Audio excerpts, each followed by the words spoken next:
I can't believe it happened. Zack Snyder's Justice League has premiered on HBO Max, and it's time to argue who would win between the two genocidal maniacs from Marvel and DC. In this video, I will be detailing the strength, speed, and durability of each character, and doing my best to determine who would win in a fight if these two Goliaths ever battled. While this should be really obvious, it's always good to remind everyone that we're talking about the movie versions of these characters, not the comic book versions. So this means material from the Marvel Cinematic Universe and Zack Snyder's live-action DC universe will be the only sources considered for this video. For DC, I will only be considering feats from Man of Steel, Batman v Superman, Wonder Woman, and Zack Snyder's Justice League. Additionally, I will not be considering the respective armies that these characters command. This is mano a mano, 1v1, no holds barred, steel cage money match for the comic book movie world title. And with that being said, let's begin with the Mad Titan, Thanos. Thanos is, without a doubt, the most powerful being the Avengers have ever faced as a unit. He's a maniacal warlord who has traveled the cosmos for millennia, becoming the Genghis Khan of the universe, defeating the most powerful heroes on every world that he visited, and never looking back. But after he visited Earth, Thanos proved that he was the strongest to ever live, defeating Thor, Hulk, Doctor Strange, Iron Man, and anyone else who dared cross his path until he claimed each and every Infinity Stone. He then wiped the universe of half of all sentient life with a snap of his fingers. But even without the Infinity Stones, Thanos is more than a match for most of the Avengers. Like I previously mentioned, he was able to take down Thor and Hulk back to back during the events of Infinity War without breaking so much as a sweat, beating them both into submission and leaving them for dead. And just to elaborate on this a bit more, both Hulk and Thor are incredibly durable. The God of Thunder's durability is especially notable here, as he has one of the best durability feats for any of the Avengers, enduring the quote-unquote full force of a star during the events of Infinity War. As I've mentioned in my videos for both Thanos and Thor, the act of creating or destroying a star is not the same as the amount of energy that star can output. In fact, the amount of energy isn't anywhere close to star level. The total amount of energy that Thor was enduring per second is roughly 855 gigatons of force, or roughly, in terms of power scaling, large island level. Because Thor was tanking this amount of energy for so long, it's not a stretch to upgrade his durability slightly to at least small country level.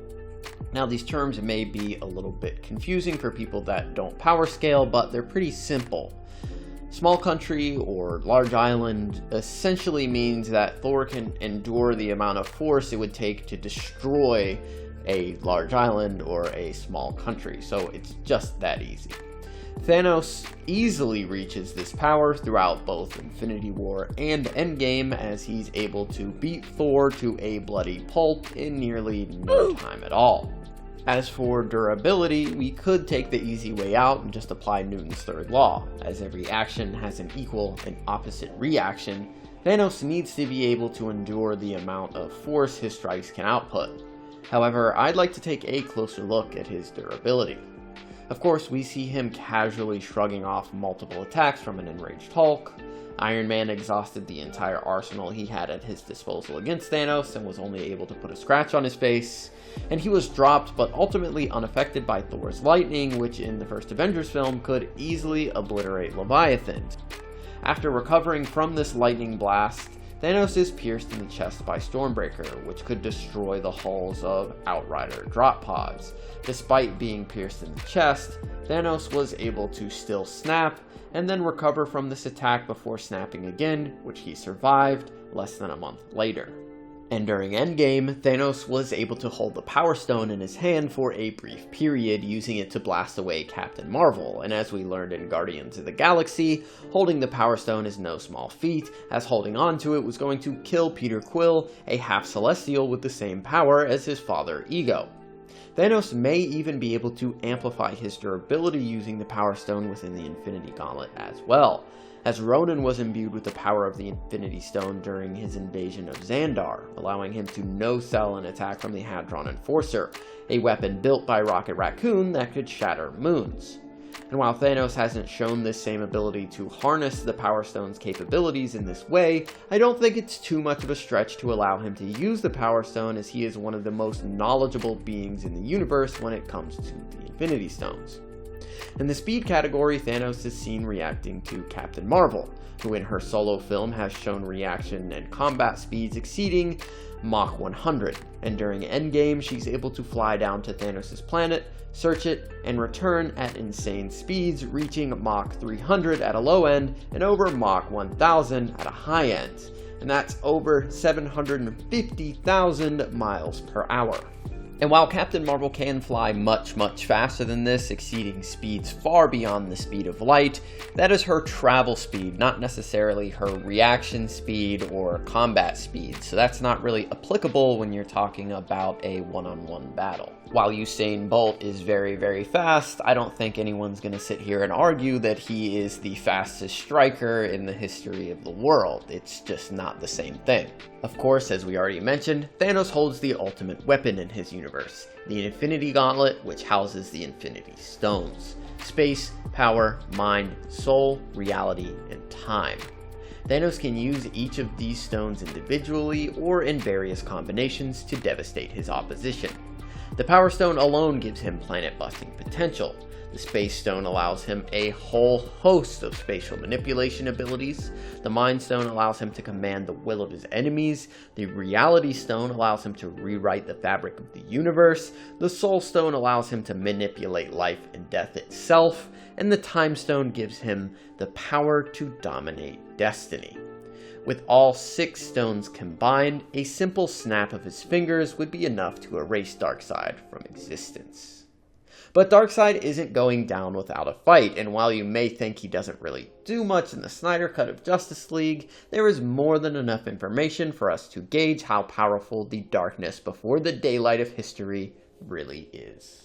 To figure out how powerful the Great One is, we need to first discuss the weaker Steppenwolf, as he is pivotal for our power scale. If you're a big fan of the Zack Snyder DC films, then you probably already know this, but for those of you who are not aware, there was a Doomsday who was created on Krypton before the planet was destroyed. That Doomsday escaped the planet, but not before doing some damage. During the Man of Steel watch party, hosted by Zack Snyder himself, he states that the shattered moon we see in the sky during Man of Steel was actually destroyed by this Doomsday, and at some point Steppenwolf battled Doomsday, and they both lived to tell the tale. So using this feat, we can pretty easily surmise that Steppenwolf and Doomsday should be able to output and endure forces up to or exceeding 25 exatons, which would be around multi-continental to moon level. So how does this relate to Darkseid? Well, a young Darkseid, known as Uxas at the time, did battle against the old gods, being Zack Snyder himself says we're the only ones who could stand up against him. I got a question here about how strong Uxas is, young Darkseid compared to, like, say, like Zod. But I think that, you know, young Uxas is super powerful compared to the rest of the, you know, the only thing that, you know, could really stand up against him is the old gods. During that battle, Uxas is able to briefly block an attack from Zeus before being overwhelmed by Ares. Later, we see Zeus crack the Mother Box Unity with a similar lightning blast, and conveniently, Superman has the same feat of tearing the Mother Boxes apart. While you may say, well, Cyborg was there too, and probably helped Superman, I don't think this matters much at all. If you remember the fight scene against the rest of the Justice League earlier in the film, the combined strength of Wonder Woman, Aquaman, and Cyborg did absolutely nothing to Superman, so Cyborg's assistance with tearing apart the Unity, at least physically, is negligible. He's a drop in the ocean that is Superman's power. Superman is, of course, light years beyond what Steppenwolf is capable of. He no-sells a massive attack from Steppenwolf and bullies him into submission. From what we've seen in the film, Steppenwolf seems to be in the realm of Wonder Woman, Cyborg, and Aquaman's power level. Meanwhile, Superman is far beyond this and is easily more than 3 times stronger than Steppenwolf. So let's get this all summarized and relate it back to Darkseid. Superman is 3 times more powerful than Steppenwolf, who is throwing down with a Moonbuster in Doomsday. Superman's power is relative to Zeus, 2 characters who busted the Mother Box Unity, and a younger, weaker Darkseid was able to block a blast from Zeus, and Zack Snyder himself says that only the old gods could stand up against Uxas, meaning that a Superman level character would be needed to battle against him. And keep in mind, that's a younger, more inexperienced, less powerful version of Darkseid. By the time of the Justice League's formation, Darkseid has become much more powerful, as Zack Snyder detailed during the digital red carpet premiere of Justice League. So what happens is we see him, and so we get to see him, like, you know, fighting and kind of, you know, doing his thing, kind of a young, you know, world destroyer, you know, cutting his teeth on, you know, some Earthlings, and, you know, he bites off a little more than he can chew. But it's fun, and of course, when we see him, we do see him later in the movie. Now he's really the absolute King Daddy of the universe, and he's mad. Not to mention that in the Nightmare timeline, Darkseid pretty much bullies Aquaman, and it's implied that he killed Wonder Woman as well. So with durability and strength out of the way, let's talk about his speed, which is pretty simple, and again, we've discussed it at length in various other DC Extended Universe videos, but we'll address it again here. In the guidebook for Batman v Superman, it is stated that Superman's heat vision is a beam of light, therefore making it light speed as well. To support this, his heat vision beams function as beams of light. They always move in a straight line, and they reflect off of surfaces just how a beam of light would. Wonder Woman is consistently able to very casually react to and deflect these light speed attacks, even when fired at point-blank range. Additionally, in Man of Steel, Superman is able to outfly a singularity, confirmed multiple times to be a black hole, which sucks in anything doused in Phantom Zone energy.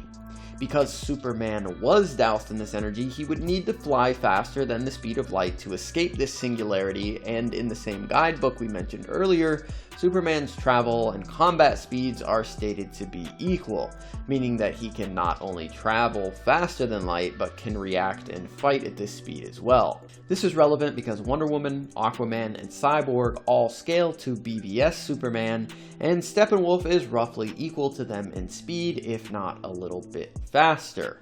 Darkseid would of course need to scale to this at minimum to tag Aquaman and Wonder Woman during their battles, and his Omega beams seem to be even faster than his base combat and reaction speed.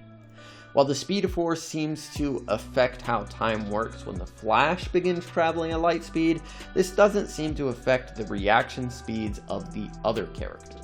And Barry himself states that he needs to go far beyond the speed of light to reverse time. As for other unique abilities, Darkseid of course has his Omega beams, which we just mentioned, and he does eventually get his hands on the anti-life equation, which allows him to dominate all life in the infinite multiverse and bend every being to his own will. So in a battle to the death, who comes out on top? Well, Thanos unfortunately doesn't have a prayer. While Thanos theoretically has the power to destroy the universe and tear it down to its atoms and then remake it with his own vision in mind, he simply wouldn't have the opportunity to do so, as the Marvel Cinematic Universe really only reaches massively hypersonic to relativistic speeds at a high end, unless you want to, misconstrue speed scaling to get the verse higher. So Thanos likely gets Omega beamed before the synapses in his brain can even fire, and then it's a wrap. Even when equalizing speed, the anti-life equation should be more than enough for Darkseid to subjugate Thanos. In an equal speed scenario, it really just comes down to who uses their trump card first. Does Thanos snap and destroy Darkseid, or does Darkseid invoke the anti-life equation and control Thanos? When taking away the Infinity Gauntlet and the anti-life equation from the combatants, and then equalizing their speed, it still doesn't end well for Thanos, who at best is large island to country level, while Darkseid scales far above Steppenwolf, who could battle with Moonbusters. Finally, if we equalize everything, meaning the two have equal speed, attack potency, and durability, and we also remove the Infinity Gauntlet and the anti-life equation from the battle, Thanos likely has the advantage, at least in skill from what we've seen, but Darkseid still has Omega Beams, so this battle would be a lot more contentious. But it's hard to choose a definitive winner in this scenario, as we don't have that much information about Darkseid, at least compared to Thanos. So in my opinion, I think Darkseid wins in pretty much every single scenario, except for an equalization of all stats and abilities. Other than that, Darkseid just completely stomps. He's just too fast and he's too strong. That's not to say Thanos isn't incredibly powerful. Of course, he could destroy the universe, just not in time. Let me know down in the comments what you guys think. Do you think I'm right, or do you think Thanos has more of a chance than I gave him? You can also join our Discord if you want to have a more in-depth discussion with me. I don't think I'm going to be debating anyone in the comment section here, so if you want to do that, feel free to join the Discord and I'd be happy to talk about any qualms you may have. And of course, be sure to follow me on Twitter. All of that's going to be pinned down below. Thanks for watching, everybody. We really do appreciate it. Remember to like and subscribe. And remember the motto, it's Thanos versus Darkseid over everything. And I'll see you guys next time.